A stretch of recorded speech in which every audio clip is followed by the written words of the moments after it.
नमस्कार दोस्तों, स्वागत है आपका हमारे इस YouTube चैनल गोल्डी एकेडमी में। आज के इस वीडियो में हम देखने वाले हैं हिंदी साहित्य यानी कि निबंध के महत्वपूर्ण प्रश्न को इस वीडियो के अंतर्गत हम लोग देखेंगे। आज की इस वीडियो में आपके 3 से 4 नंबर तो एकदम फिक्स ही समझ लीजिए, क्योंकि हमने जो पैटर्न देखा है पीछे का, जो पीजीटी का पेपर हुआ था उसमें लगभग 4 से 5 नंबर के प्रश्न इससे पूछे गए थे। तो यहाँ पर भी मोस्ट इम्पॉर्टेंट होने वाला है आपका, एक एक प्रश्न आपके लिए इम्पॉर्टेंट होने वाला है, कोई भी पॉइंट मिस होने ना पाए। तो चलिए शुरू करते हैं। यह रहा हमारा पहला प्रश्न। निम्न में से कौन सा निबंध भारतेंदु हरिश्चंद्र ने लिखा है? ऐसा कौन सा इन चारों ऑप्शनों में से निबंध है जिसने कि भारतेंदु हरिश्चंद्र ने लिखा है? इसमें हो जाएगा हमारा राइट आंसर रामायण का समय। कौन सा हो जाएगा? रामायण का समय। या किनका हो जाएगा? भारतेंदु हरिश्चंद्र का। अब आगे देखते हैं। अगला प्रश्न हमारा रहा, जैसा कि शिव शंभू के चिट्ठे से संबंधित है, शिव शंभू के चिट्ठे से संबंधित है। आनंद कादम्बिनी, कलकत्ता, चुनार, भारत मित्र। तो इसमें से कौन सा ऐसा विकल्प है, कौन सा सही हो जाएगा? तो यह हो जाएगा ऑप्शन डी, यानी कि बी और डी। कौन कौन सा संबंधित है? यानी कलकत्ता संबंधित है और भारत मित्र श्री शंभू के चिट्ठे से संबंधित है। अगर हम बात कर लें यह किसका निबंध है, यह हो जाएगा बालकृष्ण भट्ट जी का। किनका है? बालकृष्ण भट्ट जी का। आगे देखते हैं अगले प्रश्न की ओर। अगला प्रश्न है, सूची 1 को सूची 2 से सुमेलित कीजिए। अब देखते हैं इसमें से सुमेलित करना है। तो अगर हम बात कर लें पहले ही कि महावीर प्रसाद द्विवेदी का क्या हो जाएगा? इनका हो जाएगा कवि और कविता। महावीर प्रसाद द्विवेदी का हो जाएगा कवि और कविता। और अगर बात कर लें भारतेंदु हरिश्चंद्र जी का, यानी कि यहाँ पे हो जाएगा हमारा ऑप्शन बी। और भारतेंदु हरिश्चंद्र जी का हो जाएगा जातीय संगीत, यानी ए। और हजारी प्रसाद द्विवेदी, इनकी बात कर लेते हैं मेरी जन्मभूमि, यानी कि सी। और विद्या श्रीनिवास मिश्र, इनका हो जाएगा फाल्गुन दुईरे दीना, ये हो जाएगा ऑप्शन डी। ये हो जाएगा हमारा राइट आंसर। यानी कि देख सकते हैं 1 का 4, बी का 3 और सी का 2, डी का 1। 4 3 2 1, तो किस ऑप्शनों में से सही हो जाएगा? 4 3 2 1, ये हो जाएगा ऑप्शन सी। ये हमारा क्या होगा? Right answer. यह सब इम्पॉर्टेंट है, आप लोग देख लीजिएगा। यह रहा हमारा चौथा प्रश्न, सूची 1 को सूची 2 से सुमेलित कीजिए। तो यहाँ तर्जनी के खतरे, ये तो थोड़ा अजीब लग रहा है, मतलब कुछ तो कुछ गड़बड़ है यहाँ पे। तो यह हम प्रश्न नंबर 4 को गलत करते हैं, शायद टाइपिंग एरर हो गया है। चलिए बढ़ते अपने अगले प्रश्न की ओर। अगला प्रश्न है कि शिव शंभू की चिट्ठे, शिव शंभू के चिट्ठे की विशेषताएं हैं। तो यह रहे ऑप्शन, यानी कि भारतीय राजनीति की उपेक्षा, राज प्रशस्ति, अंग्रेजों का कुशासन, या फिर भारतीय जनता का दमन और उसके द्वारा प्रतिरोध। अब बताएं कि इनमें से जो शिव शंभू के चिट्ठे हैं उसकी क्या विशेषता रही है। तो यह रहे हमारे ऑप्शन। तो इनमें से कौन सा हमारा सही हो जाएगा? इसमें हो जाएगा ऑप्शन सी। कौन सा सही हो जाएगा हमारा? ऑप्शन सी, यानी कि सी और डी। कौन सा सही हो जाएगा? सी और डी। क्या हो जाएगा? अंग्रेजों का कुशासन देखने को मिलता है और भारतीय जनता का दमन और उनके द्वारा प्रतिरोध देखने को मिलता है। अगला देख लेते हैं। प्रकाशन वर्ष की दृष्टि से विद्या निवास मिश्र के निबंध संग्रहों का सही अनुक्रम क्या सा है? तो प्रकाशन की दृष्टि से यहाँ पे सही निबंध संग्रहों का जो अनुक्रम है, इसमें से कौन सा हमारा सही है? तो पहला ही देख लेते हैं, जैसे कि लागो रंग हरी। तो यह कब लिखा गया था? यह लिखा गया था यानी कि 1985। इसका समय क्या है? 1985 है। और परंपरा बंधन नहीं, यह हो जाएगा 1976 में। और अगर बात कर लें कि आंगन का पंछी बंजारा मन, यह हो जाएगा हमारा 63 में। और चितवन की छाँ, यह हो जाएगा 1953 में। क्या? 1985, 76, 63 और 53। अब बताए कि इसको प्रकाशन वर्ष की दृष्टि से इसको सही अनुक्रम में लिखना है तो हो जाएगा हमारा ऑप्शन डी सी बी ए। कौन सा हो जाएगा? डी सी बी ए, ऑप्शन बी ए राइट आंसर। आगे बढ़ते हैं अगले प्रश्न की ओर।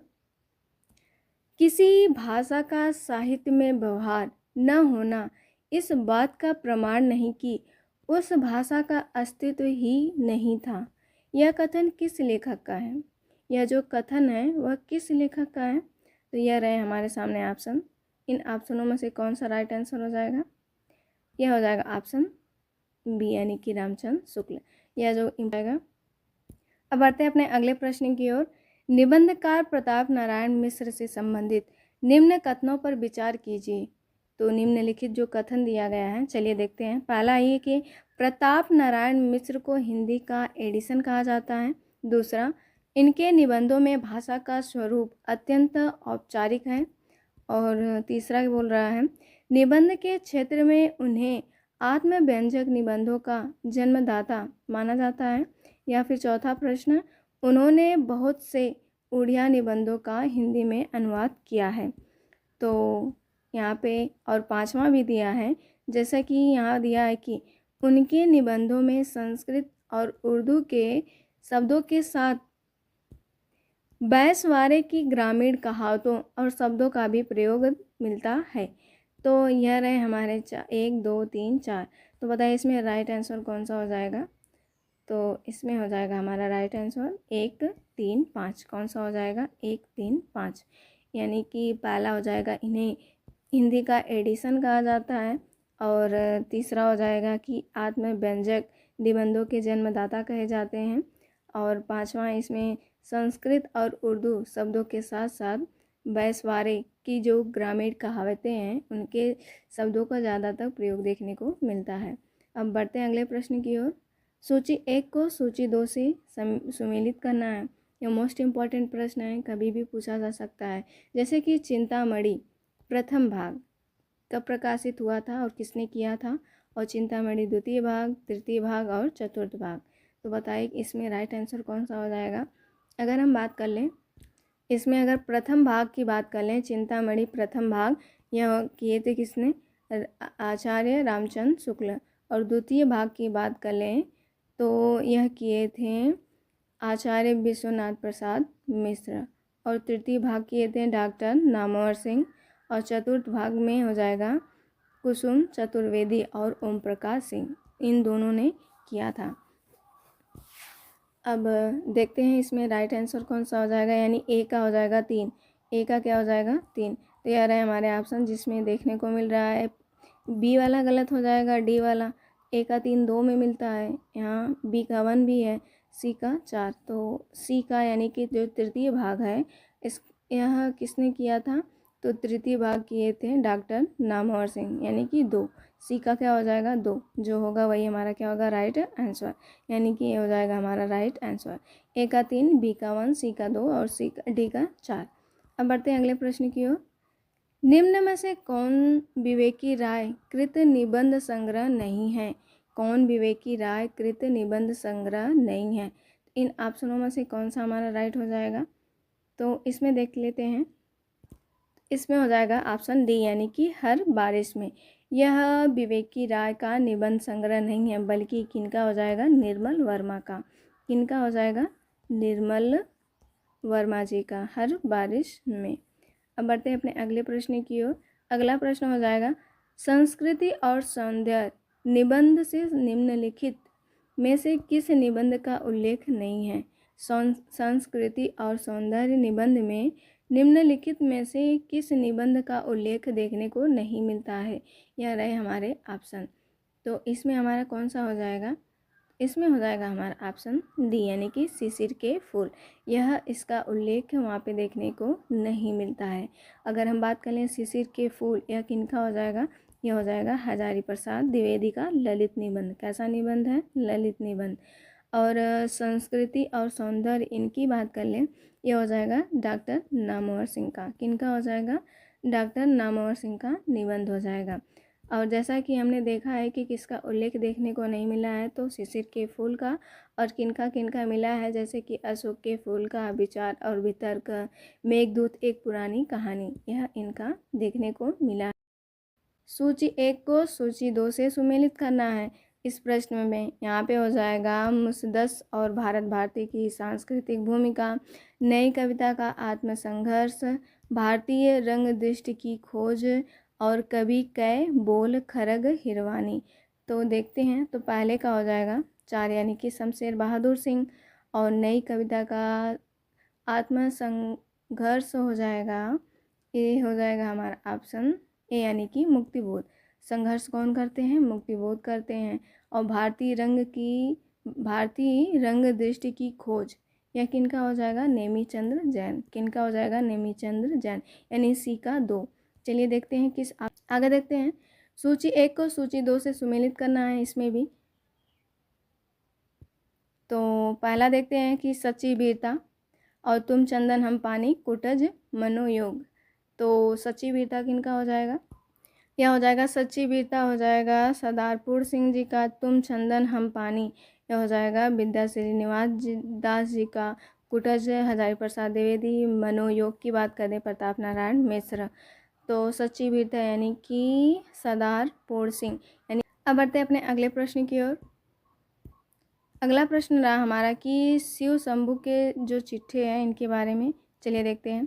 शिव शंभू के चिट्ठे से संबंधित निम्नलिखित कथनों पर विचार कीजिए। कथन 1 कह रहा है कि इन चिट्ठों में 8 चिट्ठे लॉर्ड कर्जन के नाम और 2 लॉर्ड मिंटो के नाम थे। और दूसरा कथन है कि खतों में से एक खत गुप्त जी ने शाइस्ता खां के नाम से फूलर साहब को तथा एक सर सैयद अहमद के नाम से अलीगढ़ कॉलेज के छात्रों को लिखा है। तो इन आलोचकों में से कौन सा विकल्प हमारा सही हो जाएगा? तो यह रहे हमारे ऑप्शन। तो बताइए कि इसमें हमारा कौन सा राइट आंसर हो जाएगा? यह हो जाएगा ऑप्शन ए, यानी कि दोनों कथन ही क्या थे? हमारे सत्य थे। अब बढ़ते हैं अगले प्रश्न की ओर। अगला प्रश्न देखते हैं। यहाँ कालक्रम की दृष्टि से निबंध संग्रहों को सुमेलित करना है, यानी कि सही क्रम में लिखना है। तो अगर हम बात कर लेते हैं जैसे कि कल्पलता, यह कब हो जाएगा? कल्पलता, श्रृंखला की कड़ियाँ, शिव शंभू के चिट्ठे, रसज्ञ रंजन। तो देखते हैं, चलिए देखते हैं। तो यहाँ पे हो जाएगा कल्पलता, यह हो जाएगा 1900, हमारा हो जाएगा 1951। अगर बात कर लें श्रृंखला की कड़ियाँ, यहाँ पे हो जाएगा 1942। और शिव शंभू के चिट्ठे, यह हो जाएगा हमारा 1904 में, क्या हो जाएगा? 1904। और रसज्ञ रंजन, यह हो जाएगा हमारा 1920 में। कब हो जाएगा? 1920। यानी कि इसको कालक्रम की दृष्टि से सही रखना है। तो यह जाएगा पहला शिव शंभू के चिट्ठे, इसमें भी है, इसमें भी है, और फिर 4 के बाद 20।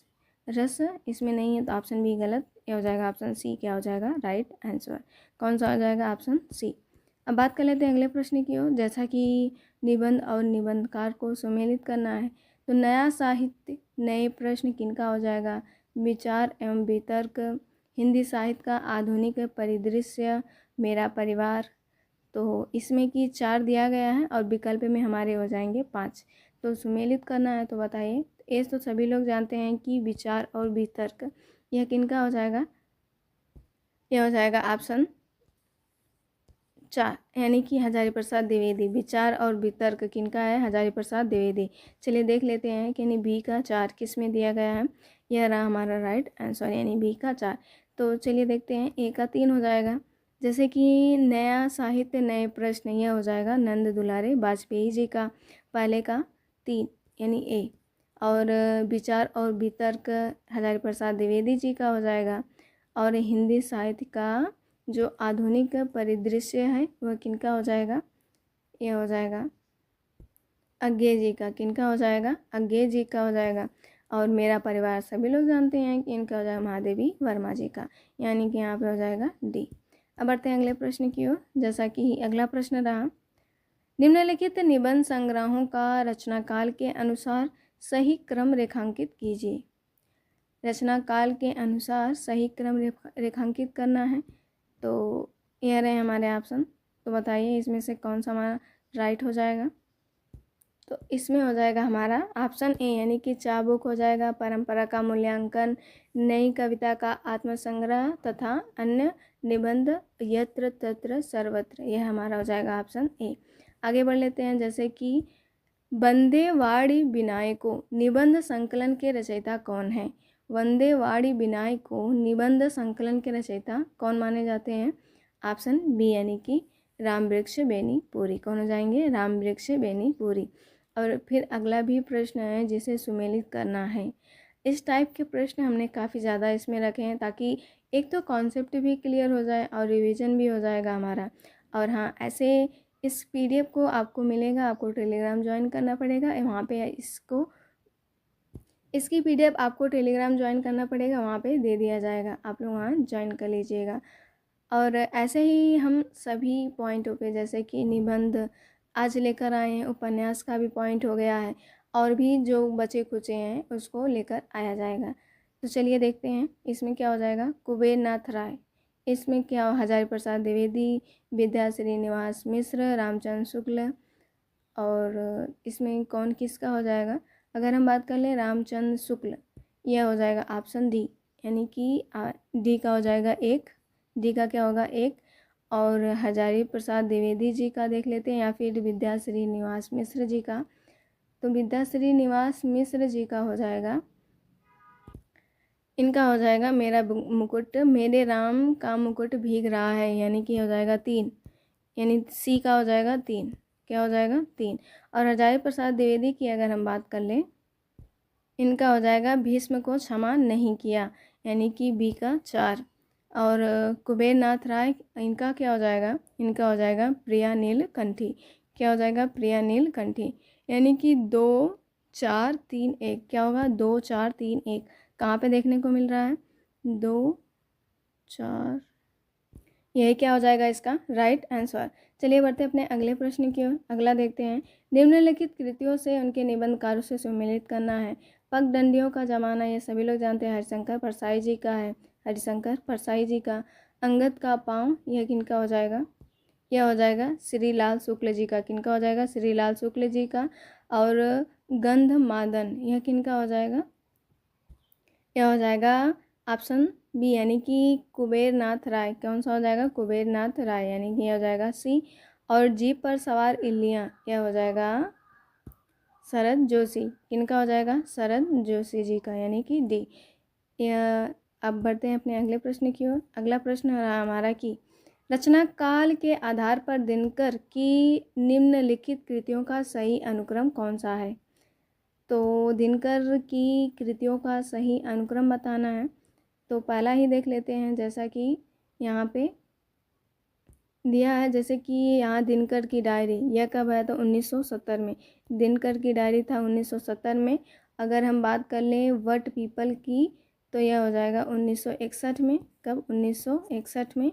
और संस्कृति के 4 अध्याय, इनकी अगर हम बात कर लेते हैं, ये हो जाएगा 1956, क्या हो जाएगा 1956। और मिट्टी की ओर 1973, क्या हो जाएगा 1946, इसका हो जाएगा 1946। तो इसमें हो जाएगा 1946 यानी मिट्टी की ओर। तो कहाँ है इसमें, ऑप्शन सी मिट्टी की ओर, फिर संस्कृति के 4 अध्याय, फिर वट पीपल और दिनकर की डायरी, यह मोस्ट इम्पॉर्टेंट है। आगे देख लेते हैं, निम्नलिखित निबंधों को उनके निबंधकारों के साथ सुमेलित करना है। फिर अगला हमारा प्रश्न आया, इसमें देख लेते हैं कि मजदूरी और प्रेम किनका हो जाए, अध्यापक पूर्ण सिंह जी का। और कुटज सभी लोग जानते हैं कि यह हो जाएगा हजारी प्रसाद द्विवेदी जी का। मेरे राम का मुकुट भीग रहा है, तो विद्या श्रीनिवास दास मिश्र का हो जाएगा। और लोभ और प्रीति, यह किनका हो जाएगा, यह हो जाएगा ऑप्शन 5, यानी कि रामचंद्र शुक्ल, किनका हो जाएगा रामचंद्र शुक्ल जी का।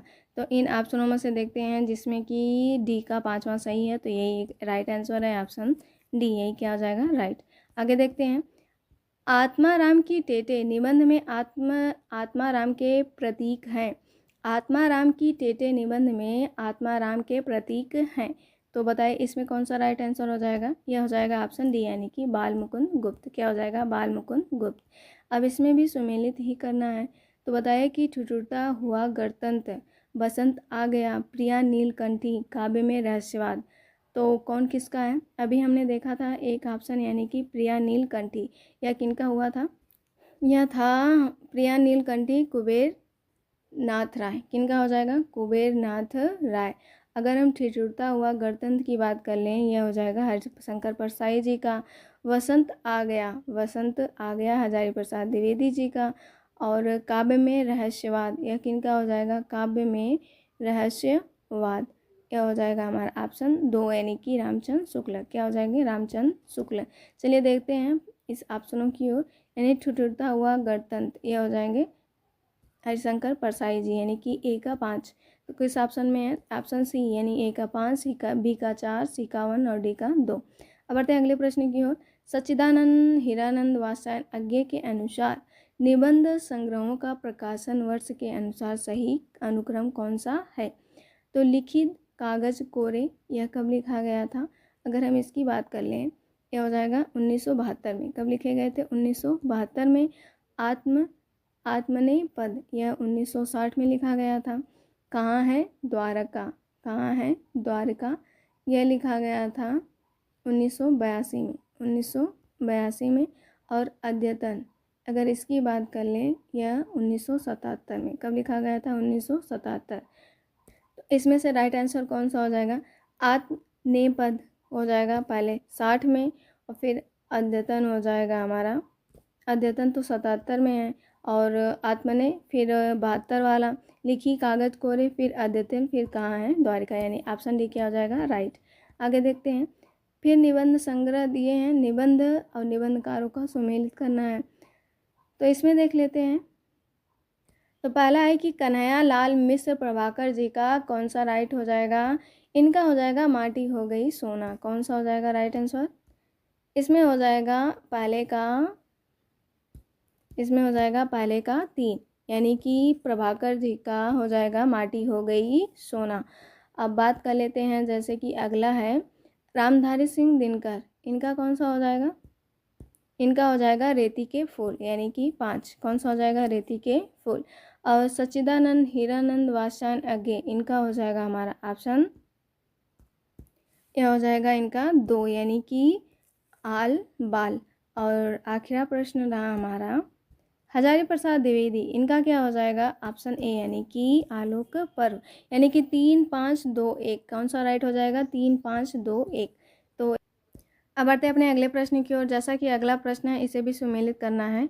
तो यहाँ पे कह रहा है कि आस्था और सौंदर्य, अपनी अपनी बीमारियाँ, कला और जोखिम, तमाल के झरोखों से। तो बताइए, चलिए देखते हैं इसमें कौन सा हमारा राइट आंसर हो जाएगा। अगर हम बात कर लें कि आस्था और सौंदर्य, यह किनका हो जाएगा? यह हो जाएगा रामविलास शर्मा जी का। किनका हो जाएगा? रामविलास शर्मा। और अपनी अपनी बीमारी, यह हो जाएगा हरिशंकर परसाई जी का, यानी कि बी। और कला का जोखिम, इनका निर्मल वर्मा जी का हो जाएगा। और तमाल के झरोखों से, यह किनका हो जाएगा? तमाल के झरोखों से, यह हो जाएगा विद्या श्रीनिवास मिश्र। किनका हो जाएगा? विद्या श्रीनिवास मिश्र। चलिए बढ़ते हैं अपने अगले प्रश्न की ओर। निम्नलिखित ग्रंथों को उनके रचना काल के साथ सुमेलित कीजिए। तो इसमें भी रस मीमांसा है, हिंदी साहित्य का आदिकाल, निराला की साहित्य साधना है, आधुनिक साहित्य सृजन और समीक्षा। चलिए देखते हैं, सुमेलित करना है इसको भी। तो यहाँ रस मीमांसा की अगर बात कर लें, यह हो जाएगा रामचंद्र शुक्ल जी का। किनका? रामचंद्र शुक्ल जी का। हिंदी साहित्य का आदिकाल, यह किनका हो जाएगा? हजारी प्रसाद द्विवेदी जी का। किनका हो जाएगा? हजारी प्रसाद द्विवेदी जी का। और निराला की साहित्य साधना की बात कर ले, यह हो जाएगा रामविलास शर्मा। किनका हो जाएगा? रामविलास शर्मा। और आधुनिक साहित्य सृजन और समीक्षा, यह किनका हो जाएगा? यह हो जाएगा ऑप्शन, यानी कि नंद दुलारे वाजपेयी। किनका हो जाएगा? नंद दुलारे वाजपेयी। चलिए बढ़ते हैं अगले प्रश्न की ओर। शरद जोशी द्वारा रचित निबंध संग्रह है, इसमें से कौन सा है जो शरद जोशी के द्वारा रचित है? जीप पर सवार इलियां, विषकन्या, यत्र तत्र सर्वत्र, या फिर आड़ू का पेड़। तो बताइए इसमें राइट आंसर क्या हो जाएगा हमारा? तो यह रहे हमारे ऑप्शन। तो इन ऑप्शनों में से बताइए। तो यह हो जाएगा ऑप्शन बी यानी 1 और 3। कौन कौन से? एक हो जाएगा यत्र तत्र सर्वत्र, यह हो जाएगा। और जीप पर सवार इलियाँ, यह सब क्या है? निबंध संग्रह है। अब बढ़ते हैं अगले प्रश्न की ओर। इसमें भी मिलान करना है, चलिए देख लेते हैं। आस्था और सौंदर्य किसका हो जाएगा? अनुसंधान और आलोचना, आचरण की सभ्यता और वाद विवाद संवाद। यह तो सभी लोग जानते हैं। आचरण की सभ्यता किनका हो जाएगा? यह हो जाएगा अध्यापक पुरसेन जी का। किनका हो जाएगा? अध्यापक पुरसेन जी का। और आस्था और सौंदर्य यह किसका हो जाएगा? यह हो जाएगा रामविलास शर्मा जी का। किनका हो जाएगा? रामविलास शर्मा। और अनुसंधान और आलोचना यह किनका हो जाएगा? यह हो जाएगा डॉक्टर नागेंद्र का। किनका हो जाएगा? डॉक्टर नागेंद्र का। वाद विवाद संवाद किनका हो जाएगा? नामवर सिंह जी का, यानी कि डी। यही हमारा क्या हो जाएगा? Right answer. अगला प्रश्न देखते हैं। जैसे कि निम्नलिखित निबंध संग्रहों का प्रकाशन वर्ष के अनुसार सही क्रम कौन सा है? तो चलिए देखते हैं। तो इसमें देखते हैं इसमें कौन सा हमारा सही हो जाएगा। पहला है कि कला का जोखिम, ठेले पर हिमालय, प्रगतिशील साहित्य की समस्या, गंधमादन। तो इसमें अगर हम बात कर लें कि कला का जोखिम, यह प्रकाशित हुआ था हमारा 1981 में। कब हुआ था? 1981 में। और इसके राइटर कौन हो जाएंगे? निर्मल वर्मा जी। कौन हो जाएंगे? निर्मल वर्मा। और ठेले पर हिमालय यह हुआ था 1958 में। कब? 1958 में। धर्मवीर भारती। किनका हो जाएगा? धर्मवीर भारती जी का। और प्रगतिशील साहित्य की समस्या की अगर बात करें, यह हो जाएगा 1954 में। कब? 1954 में। और इनका इसके राइटर हो जाएंगे रामविलास शर्मा। कौन हो जाएंगे? रामविलास शर्मा। और गंधमादन यह हो जाएगा इनका 1972 में। कब हो जाएगा? 1972 में। और इसके राइटर हो जाएंगे कुबेरनाथ राय। कौन हो जाएंगे? कुबेरनाथ। कौन हो जाएंगे? कुबेरनाथ। अब बताइए इसमें हमारा कौन सा राइट आंसर हो जाएगा।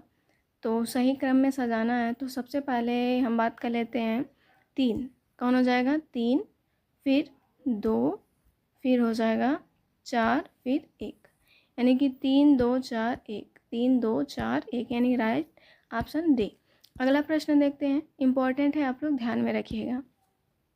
इसमें क्या प्रकाशन वर्ष के अनुसार निम्नलिखित निबंध संग्रहों का सही अनुक्रम कौन सा है? तो अगर हम देखते हैं अस्मिता के लिए, यह किनका हो जाएगा? यह प्रकाशित हुआ था 1981 में। कब? 1981 में।